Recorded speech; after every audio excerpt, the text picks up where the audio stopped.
Ever seen a bird in flight and thought, how do they do that? Let's find out.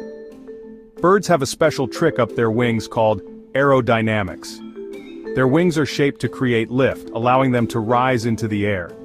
When birds flap, they push the air down and back, propelling themselves forward. The faster they flap, the higher and quicker they go. But that's not all. Birds have hollow bones, making them lighter and easier to lift off.